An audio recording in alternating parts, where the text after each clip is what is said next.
first, let's go to the phones. Tom joins us in Indianapolis. Tom, you're on the Ken Coleman Show. Hey, Ken. How you doing today? I'm living the dream still, Tom. What's going on with you? You know what? I almost feel guilty telling you this right now with the current circumstances out there, but I've been in 3 different industries throughout my career. I'm approaching 48, and I'm just feeling burned out in sales. And I'm trying to figure out what I should be doing next. Why do you feel guilty about telling me that? Well, just in the current circumstances, I mean, there's a lot of people that are really struggling, and I'm fortunate enough to still have my job. Yeah.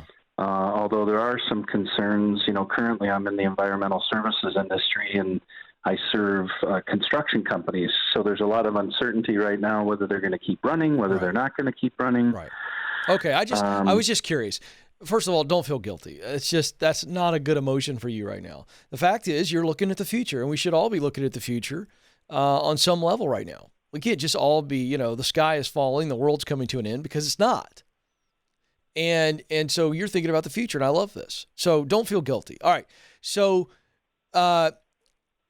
first of all, let's identify what's causing you to feel burned out, because burnout is not an actual medical condition. That is, and the World Health Organization, by the way, clarified that, so I'm not saying anything controversial. But we need to talk, burnout is a symptom. So when somebody goes, I feel burned out, we need to be more specific. And I think there's 5 causes of buildup on the heart which makes somebody feel burned out. So let me list those for you, and I'm curious which ones you're experiencing. Now, the first thing is no passion for the work. You might be good at it, but you just don't love the work. It doesn't set you on fire. The second cause is toxicity in the workplace. So that's either your teammates, your leader, or the overall culture. Third is you're overwhelmed. You're drinking from a fire hydrant. You just feel like you're drowning the moment you get in the car to head to work. Fourth is you are unrewarded. You're not being recognized and rewarded for your work. You don't feel noticed. And then 5, you're just bored out of your skull. It's just not enough of a challenge. Which of those 5 causes of buildup, which will make you feel burned out, are you experiencing? I would say right now in the current role I'm in, it probably is a combination of 2 and 5, toxic and bored. It just seems like more and more sales organizations are interested in having their reps log activities than they are actually doing selling. Yeah, interesting. Yeah. Yeah. All right, so let's look at that. Let's say that we fix those causes. Number 2 was toxic environment. Number 5 is you're just bored. There's no challenge. If we were to remedy those, like you were in a healthy environment, healthy culture, and you were challenged every day, would you be making this phone call about sales? Or would you be happy to be in sales? And so basically what I'm getting at is this about what you're selling, how you're selling, or where you're selling?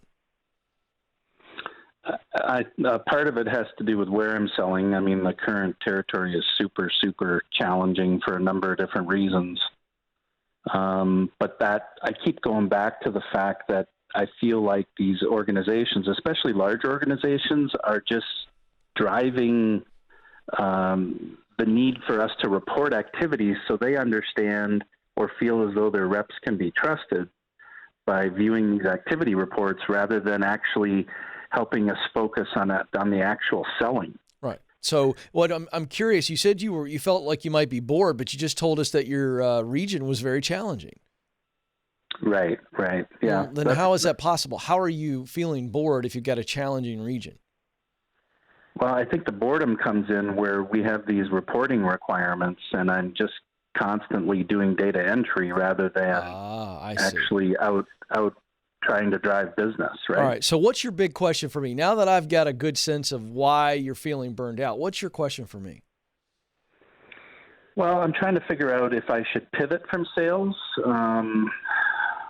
since I've been doing it for some time. I mean, I have a passion around technology, and that was one of the industries that I was in, and it seems like I did best I did do best income-wise. Were you selling technology? Yes. Yeah, I don't think it's sales. I don't think that I'm hearing any evidence. I just don't see any evidence that you should pivot from sales, because you didn't answer that number one's the problem.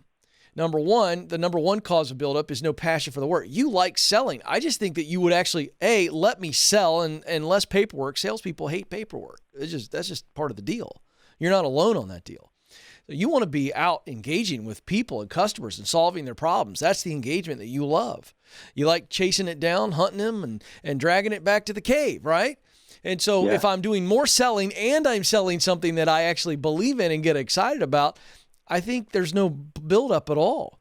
So I don't think the answer is to pivot from sales. I think it's pivot to a different company, to a different product, maybe to a different sector. That's what I think. Okay. All right. Yeah, that makes sense. Yeah, absolutely. Listen, as a salesperson, you have got to be in an environment where you can do your thing. Let me run. Let me do my thing.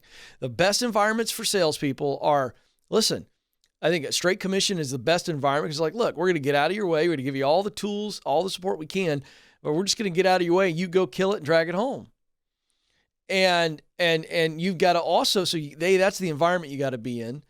And then B, you got to really be excited about the product or the service, the solution that you're providing.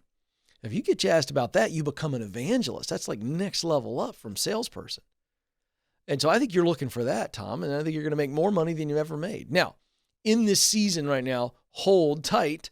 Let's not leave where you are now until you got something else to step into, okay? Because this thing is a little topsy-turvy right now. A lot of scared leaders, a lot of people freaking out, don't know what kind of relief is coming their way, what that's going to look like, when are people going to start spending money again. So be aware of that, obviously. I just want to point that out. Let's just sit tight right now. This thing's going to get back to normal. This economy is going to get back to normal soon. But right now, we need to be really, really smart. I don't like any leaps right now. I want little itty bitty steps, one foot in front of the others where we are right now.